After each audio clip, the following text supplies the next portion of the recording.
У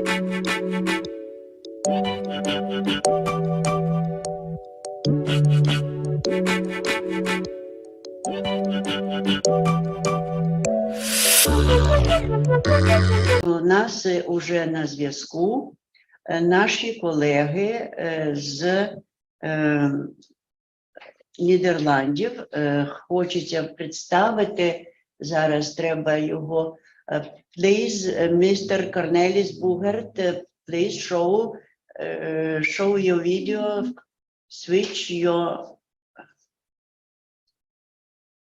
Наталія Руда, перекладач. Будь ласка, скажіть, щоб включився. Доброго дня. Dear Cornelis, please, could you switch on your sound and video? The floor is yours.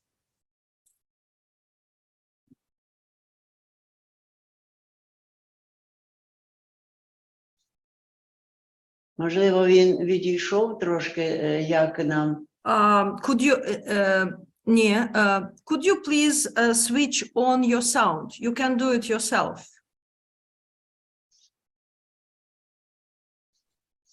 Yes. Do you hear me? Yes, we can hear, but we cannot see you. Okay. It's from your side. Yeah, could you please switch on the... Yes. Yes. Так, ми бачимо. Okay. Hello, everybody. Вітаю всіх. Nice to meet you. And I send my greetings from the Netherlands. Я дуже радий вас всіх бачити. І мої вітання з Нідерландів вам всім учасникам. I am a bit confused because I just heard that I had only half an hour and I was prepared for a talk of 1 hour. Я трохи збентежений зараз. Я приготовив доповідь на годину, а мені сказали, що у мене тільки півгодини. So I don't know what to do now because I have to change everything, or how is it with the time? Я не впевнений, що мені зараз робити. Як у нас з часом, будь ласка? У нас обмаль часу, ми розраховуємо на 40 хвилин. We are counting on 40 minutes, please. 40 minutes. Yes.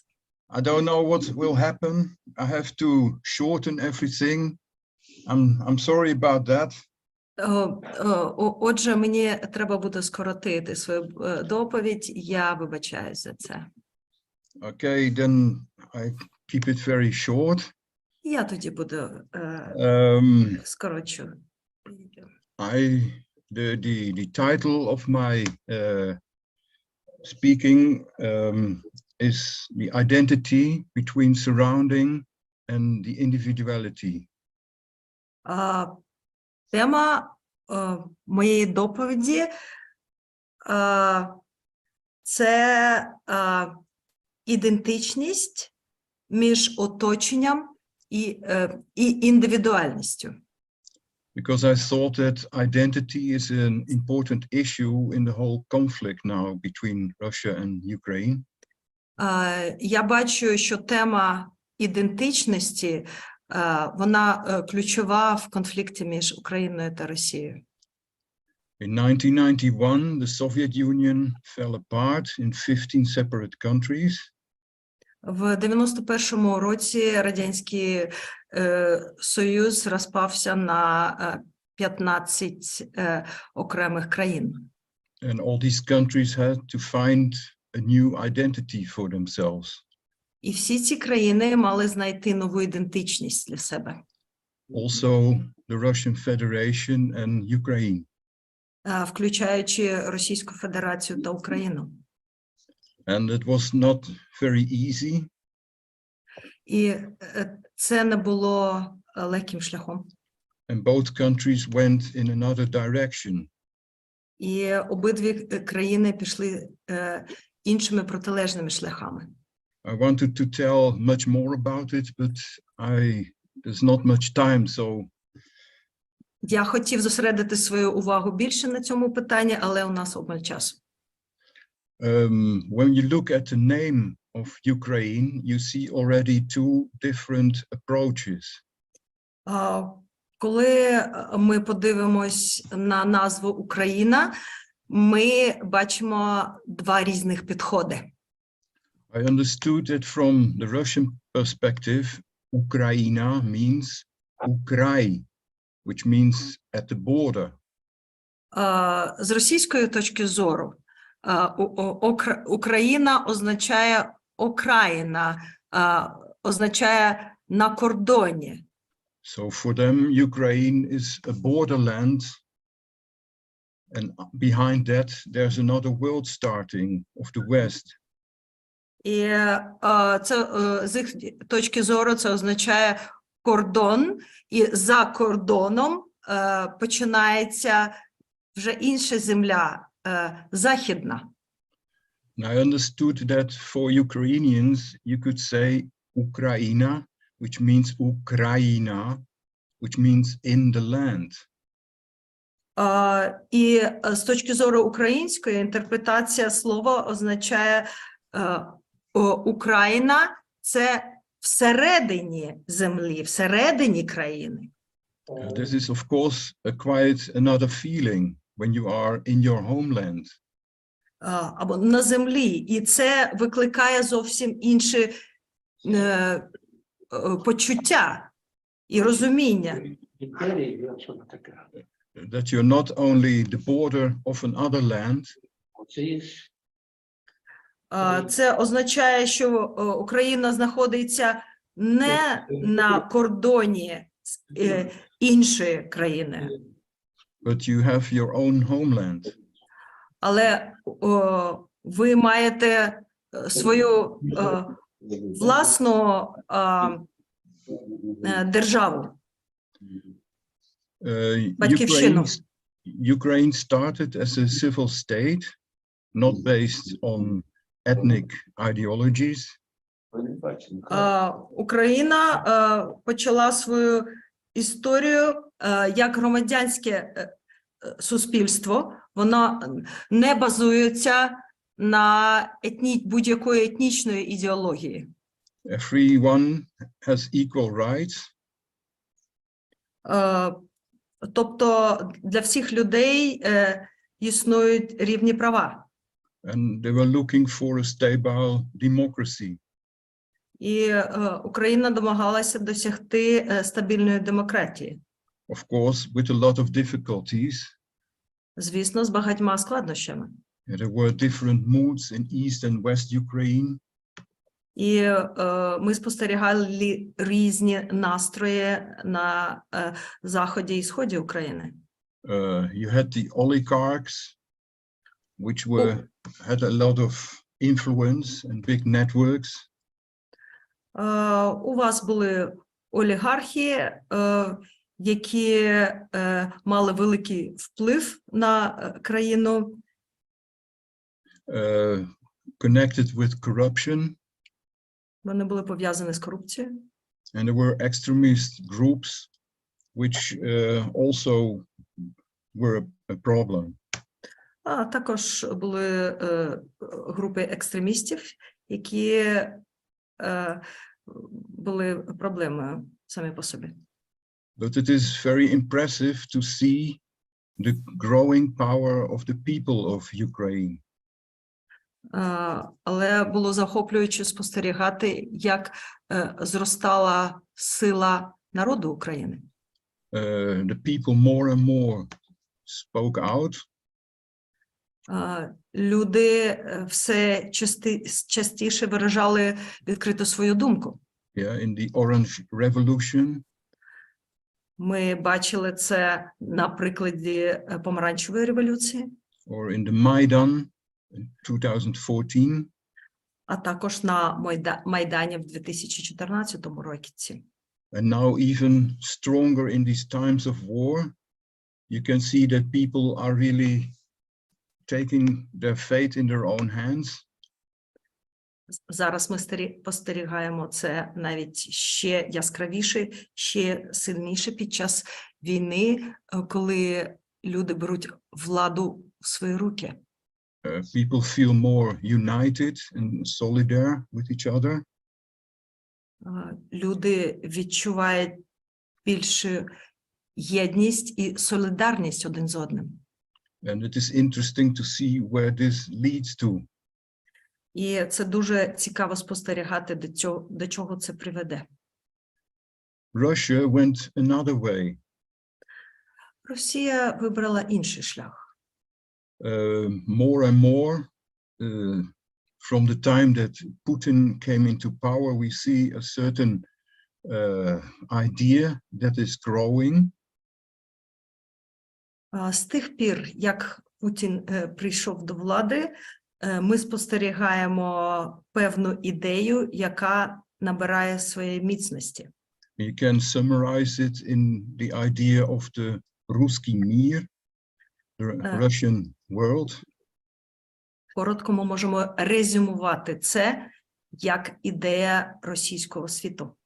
Which became more and more an important element in their new idea of identity. І це все більше і більше набирає сили як ідея ідентичності. But this idea is problematic in different ways. Але ця ідея дуже проблемна з багатьох сторін. For instance, it has an ethnic basis. Вона заснована на етнічності. And the problem is that in the Russian Federation there are many people who are not ethnic Russians. Але проблема в тому, що в Російській Федерації проживає багато людей, які не російської етнічності. And there are many ethnic Russians outside of the Russian Federation. А також багато етнічних росіян проживає за межами Росії. So you can never use this for an identity for the state of the Russian Federation. Ця ідея не може бути використана в якості ідентичності Російської Федерації. We hear Putin say ever stronger that he counts also Belarus and Ukraine to this Ruski Mir. І ми також спостерігаємо, що Путін приєднує до так званого руського міру Білорусію та Україну. It goes that far that he denies that Ukraine exists as a country and as a people. І він навіть заперечує існування України як країни і українців як народу. Also, when Russia signed all kinds of treaties where they recognize Ukraine and their territory. І незважаючи на це, що Росія підписала різні конвенції, документи, в яких вона визнає кордони України. The problem is that the idea of the Ruski Mir is a cultural idea. Проблема складається в тому, що ідея руського міру – це культурна ідея. And of course, everybody is free to feel part of it when he wants.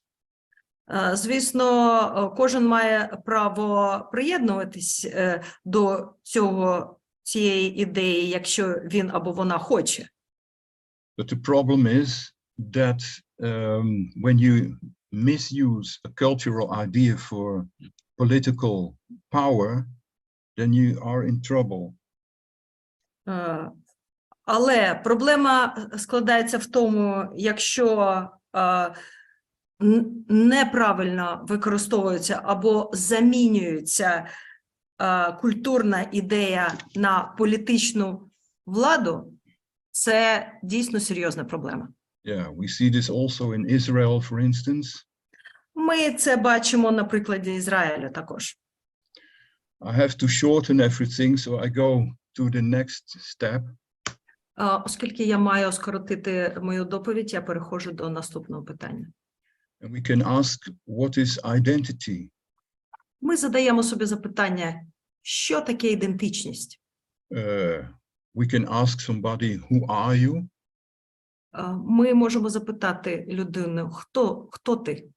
Maybe he or she will give you a name. Людина може відповісти, назвати своє ім'я. But then we don't know yet very much about this person. Але ми, окрім цього, ми більш нічого не знаємо про цю людину. The word identity comes from the Latin word idem. Слово ідентичність походить з латини idem. Which means the same. І воно означає однаковий, So такий ж самий. we're talking about a person, an individuality who stays the same to himself. Ми маємо на увазі, що це людина, особистість, яка має свою особисту індивідуальність. He is not every day somebody else. І вона залишається такою. Він або вона кожного дня не стає кимось іншим. And this person has a lot of properties which makes him unique. Ця людина має певні властивості, що робить її унікальною. So there are two elements, the being, the individuality, and on the other hand, the properties that mostly somebody received in relation to his surrounding. І вона складається з двох елементів: сутності, тобто індивідуальності, і характеристик, яка людина проявляє при взаємодії з оточенням. When we start with the surrounding, ми розпочнемо з оточення. We can distinguish three levels of relations that we have with our surrounding. І ми маємо три рівня відносин, які ми практикуємо з нашим оточенням. The first level is my relation to the natural world. Перший рівень – це мої стосунки з природнім світом. Yeah, I am born in Holland, so I'm a Dutchman. Я народився в Голландії, я голландець. I am a male. Я чоловік. I have more or less white skin, also some Indonesian influences. У мене більш-менш біла шкіра, хоча є індонезійські гени. Brown eyes. У мене коричневі очі. Already some gray hair. І трохи сивини. And I have a mustache.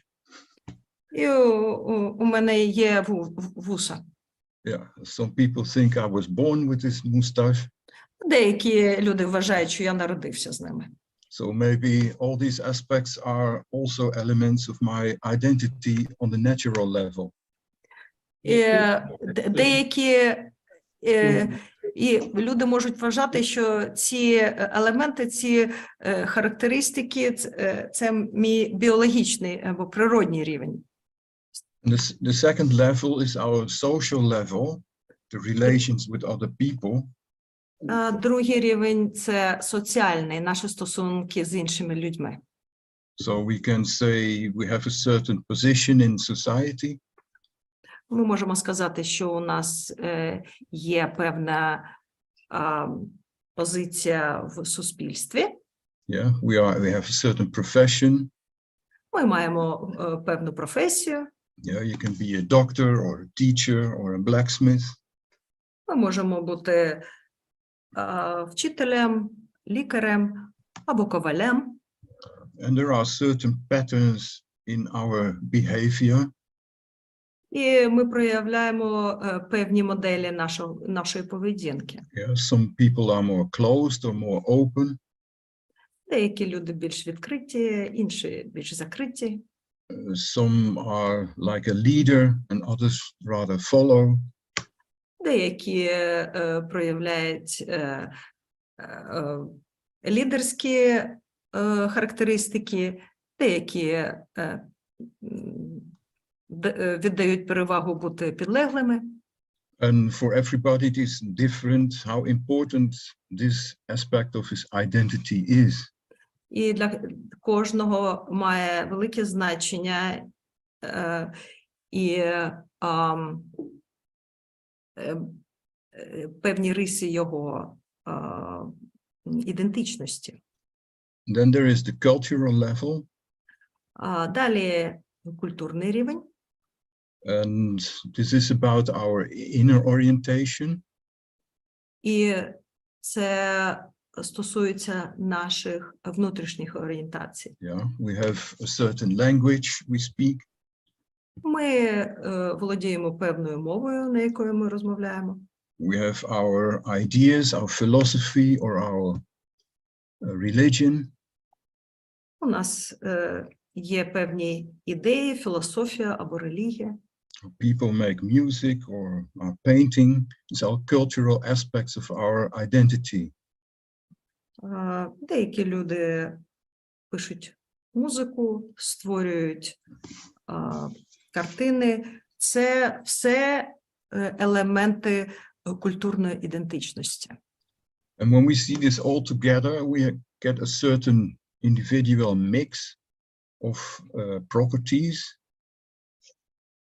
І коли ми бачимо все це разом, ми спостерігаємо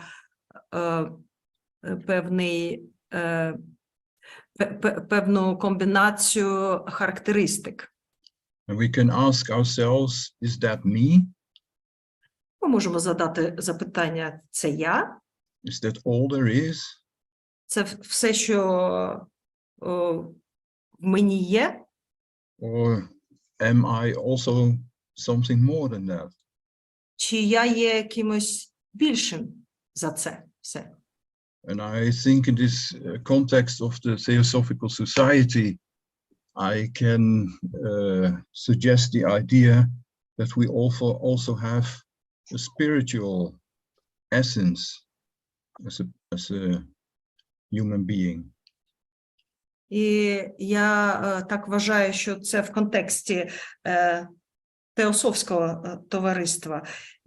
Я хочу запропонувати ідею духовної сутності людини.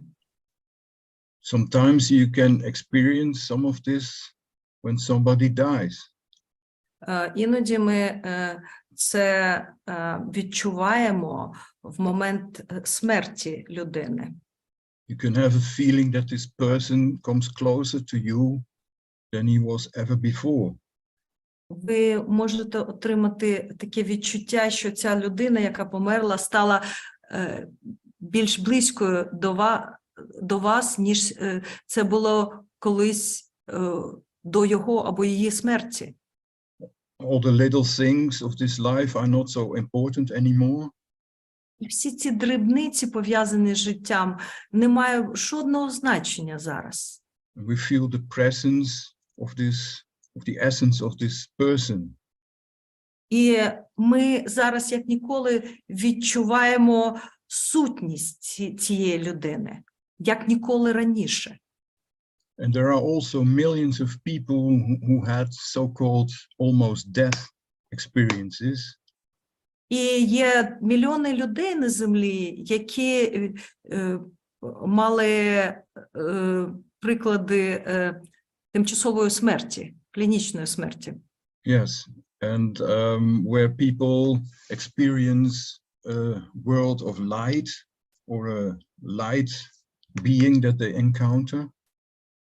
І люди в ті моменти відчували велике світло навколо. And in earlier days, in the old Egypt, for instance, there were temples where people were trained to know this spiritual world.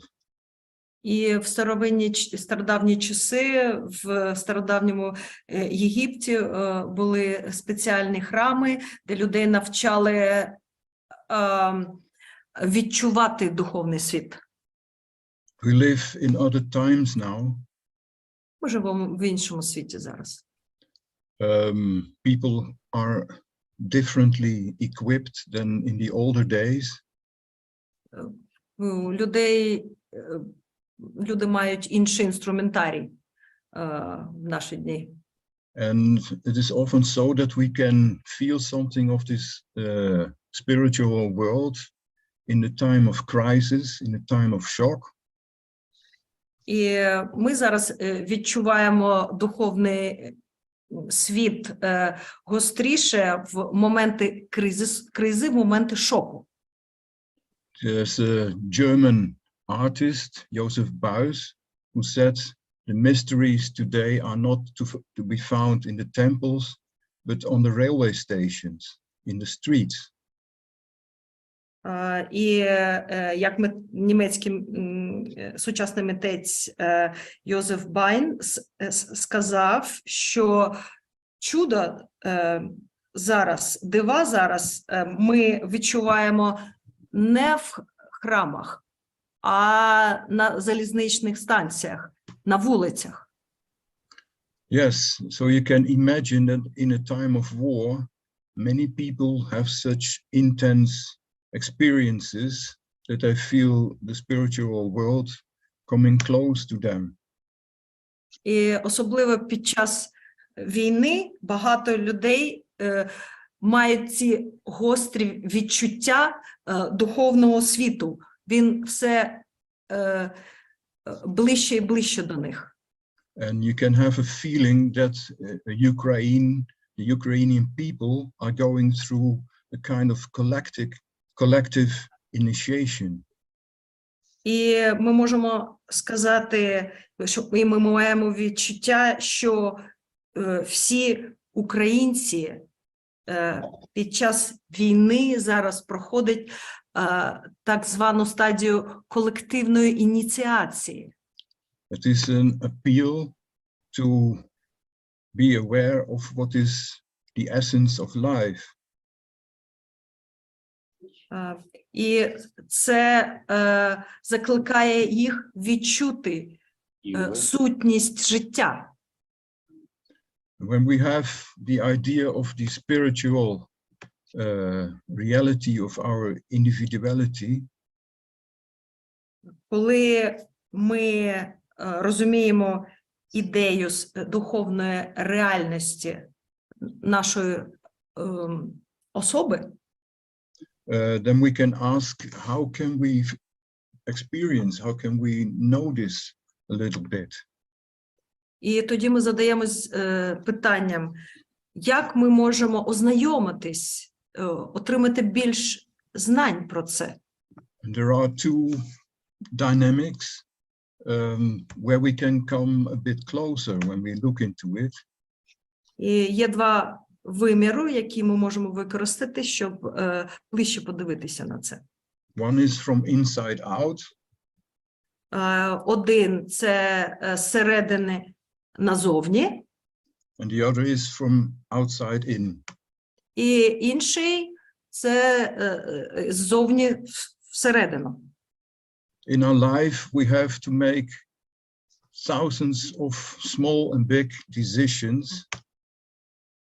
В нашому житті ми приймаємо тисячі великих і маленьких рішень. Most of them we don't do so consciously. Але багато з них ми не приймаємо свідомо. It is more a kind of an intuition in our will. Частіше за все, рішення базуються на нашій інтуїції або на волі. And all these decisions together, they shape our life. І всі ці рішення разом формують наше життя. When you look back over a longer time of your life, коли ми подивимось на минулий період нашого життя, you can have the idea that all these decisions together shaped your life, which is really yours, which belongs to you. Ми можемо зробити висновок, що всі ці рішення, які ми прийняли в нашому житті, сформували наше життя, і вони належать нам. Even if most of them you were not doing so consciously. Незважаючи на те, що більшість цих рішень було прийнято несвідомо. And on the other hand, we meet a lot of events, situations from outside. І з іншого боку, в нашому житті мають місце багато подій, а також ситуацій, Yes, which we didn't plan at all.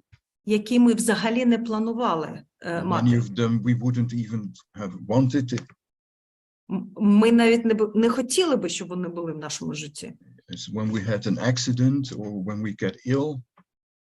Наприклад, коли ми потрапляємо в аварію або хворіємо. And all these events we call coincidental. І ми називаємо ці події співпадінням. But again, when you look back over a longer time on these events, але з іншого боку, коли ми подивимось ретроспективно на ці події, they also shaped your life. які вони також сформували ваше життя. And again, you can have the feeling it couldn't have been different. This is how it has to be for me. І тоді ви, проаналізуючи їх, ви отримуєте відчуття, що всі ці події повинні були відбутися. There is great wisdom in all this. В всіх них є певна мудрість для вас. It's not only coincident, there is a meaning in all that, which Це has deeply to do with me. Це не тільки, вони не співпадіння, а вони мають глибокий сенс. І все це глибоко вплинуло на мене як на особистість. So we can have a first feeling of the spiritual reality that works in our life. І ми можемо отримати відчуття духовної реальності, яка є присутньою в нашому житті. From inside out, in our decisions, in our will. Зсередині зовні, що базується на наших рішеннях, на нашої волі. And from outside in the things that we meet, that come to us in our life. А також ззовні до нас всередину. Це пов'язано з тими подіями, які приходять і відбуваються в нашому житті. So it is good not to fix yourself or somebody else to a few properties when you talk about identity. І не потрібно асоціювати особистість з деякими тільки певними характеристиками. Because identity is created in every moment anew. Тому що кожного моменту ми створюємо нову ідентичність. And as the last step, I thought to look at the identity of Ukraine in this time. І останній крок, я би хотів розглянути ідентичність України в сьогоденні. And we can ask ourselves, how does it look when we look at Ukraine with these three levels of surroundings? І ми можемо задати собі запитання, як ідентичність України виглядає з точки зору трьох рівнів. Yeah, I do it all very fast, everything. I wanted to tell much more, but there's no time. Оскільки у нас обмаль часу, я все скорочую. І я хотів більше вам сказати. The first level, as we saw, is our natural surrounding.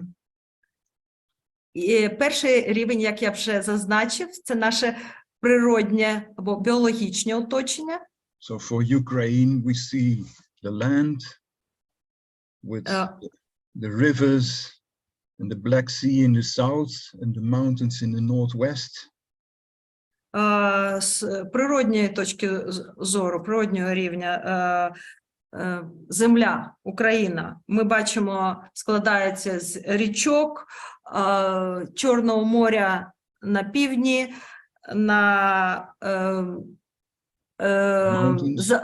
і гори на заході, in the northwest, yeah. на північному заході країни, Карпати. We see the fertile land with the sunflowers and the corn. Ми бачимо родючу землю з соняхами і кукурудзою. And we see the people who live in that country. Ми бачимо людей, які проживають в цій країні. And for some people this is very important for their identity. Для деяких людей це дуже важлива характеристика їхньої ідентичності. Yes, for farmers who live there from generation to generation, they have a deep connection with their land, with their soil. Наприклад, для фермерів, які мають дуже близькі стосунки з землею, які живуть на землі поколіннями. On the social level, на соціальному рівні, we see that Ukraine is living in the tension between East and West. Ми бачимо, що Україна живе в стані напруги між Сходом та Заходом. In the social history, we see that people have a tendency to live in horizontal relation with each other. І із соціальної історії країни ми бачимо тенденцію горизонтальних зв'язків людей між собою. The Cossacks, they chose their hetmans. They didn't like him, they chose another one. Ми пам'ятаємо, що козаки вибирали своїх гетьманів самі, і якщо гетьман їм не подобався, вони вибирали іншого. That is a completely different idea as in Russia, where the Asian concept was more actual of the Tsar, like an absolute ruler. І в цьому сенсі Україна є протилежністю Росії, де домінує азіатський підхід, азіатська концепція. Росіяни мали царя як абсолютного володаря. So the Ukrainians are known as freedom fighters. Українці відомі як борці за свободу. They had to fight against repression from the Poles, from the Russians, from the Nazis. Вони завжди воювали проти репресій зі сторони поляків, росіян та нацистів. Yeah. Of course, every country, every people has also its shadow sides. Звісно, кожна країна має свої темні сторони. Like also in Holland, we are in the last decades there's much discussion about our past as a colonizator. І, наприклад, в Голландії, особливо останніми декадами, у нас ведеться полеміка стосовно нашої країни як колонізатора в минулому. It is important to be honest about this. Важливо буде бути чесним стосовно цього. To work that out. Проработати. To create room for a new future. Важливо пропрацювати це питання і створити новий простір для майбутнього. Yeah, like the names of Khmelnytsky and Bandera are also connected with violence against minorities. І такі імена, як Хмельницький та Бандера, пов'язані з певними подіями насильства проти меншин. Yeah, it's good to be honest about that. Ми маємо бути чесними в цьому питанні також. And then there is the third, the cultural level. І є також третій культурний рівень.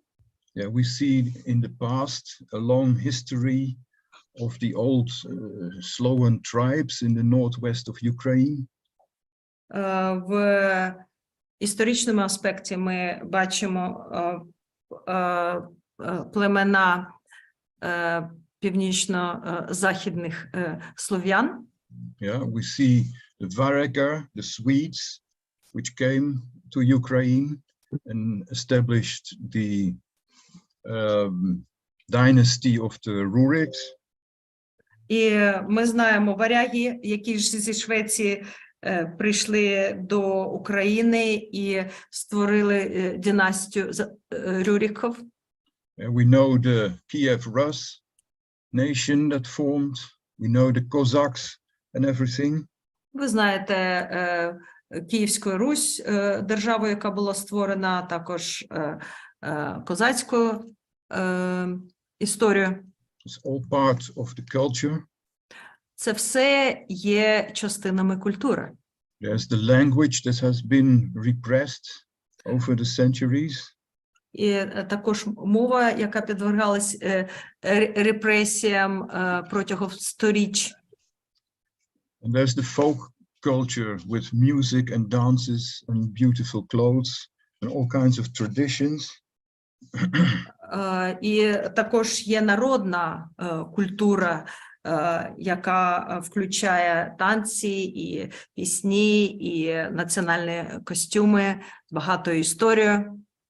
And when we see all these three levels together, we have a kind of combination of properties that are connected with the identity of Ukraine.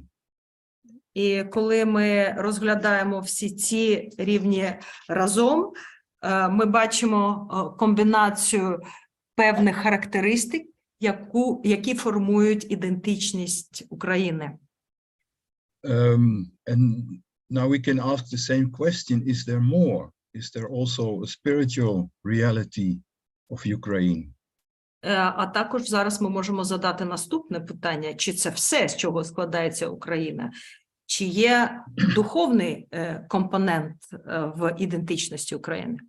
And there we can look at the same two dynamics that we discussed before. І тут ми можемо подивитися на два виміри, які ми вже обговорили сьогодні. And in short, we can see that there are a lot of decisions made in the last years. І якщо підсумовувати, ми можемо сказати, що було прийнято багато різних рішень останніми роками. The people started to fight for their freedom. Люди почали боротьбу за свободу. There were collective decisions, and maybe it's typical in the beginning of the war when President Zelensky did not accept the invitation of the USA to get him out. And he told them, no, I don't need a hike, I need weapons. І це ми бачимо колективні рішення, і це, мабуть, дуже типово, і ми пам'ятаємо, як на початку війни президент Зеленський сказав Сполученим Штатам, коли йому запропонували виїхати з України, він сказав, мені не потрібно сховище, мені потрібна зброя. And he couldn't say that when there was not a large amount of people who agreed with that.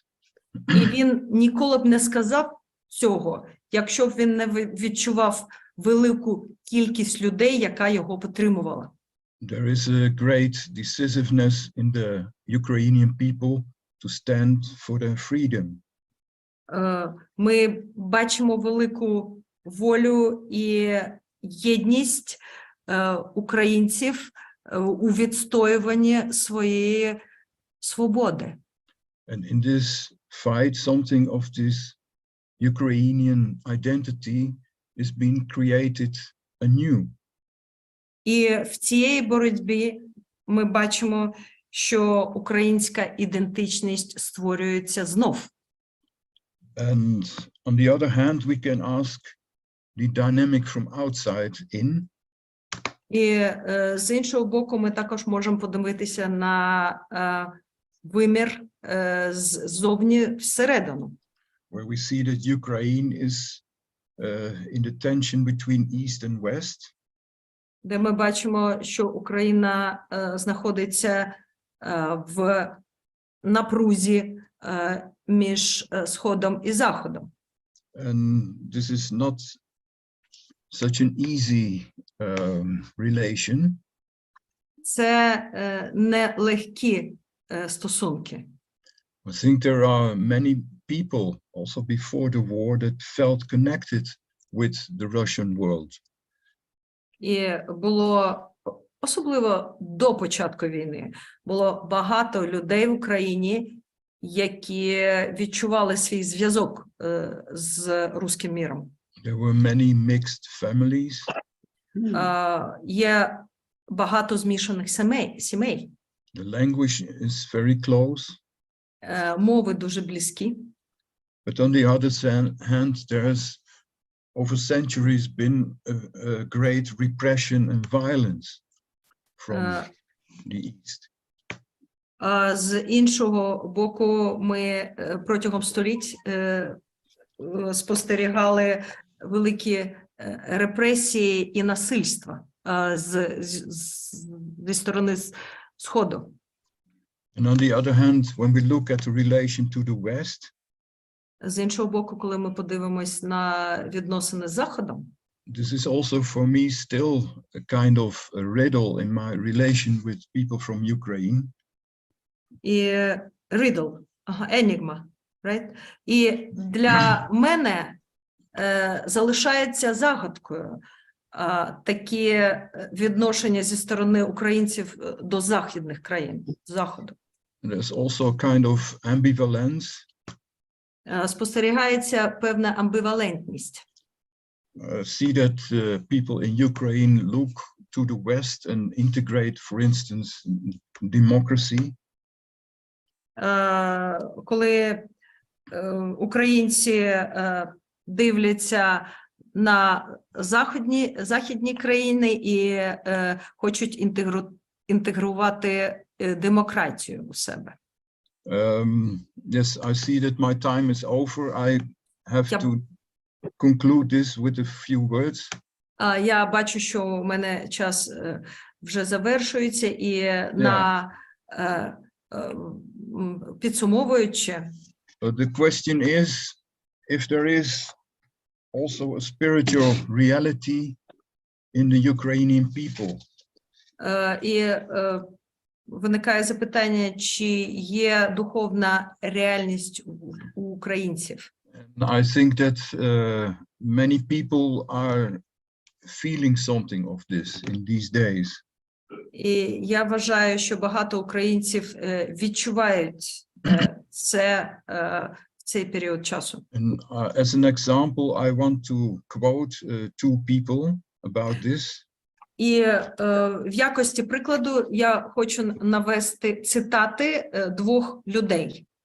The first is a painter, Inna Nikolaeva from Dnipro. Перша цитата від Інни Ніколаєвої, яка художниця з міста Дніпро. Who lives now in Vienna with her mother. Вона наразі проживає у Відні з своєю мамою.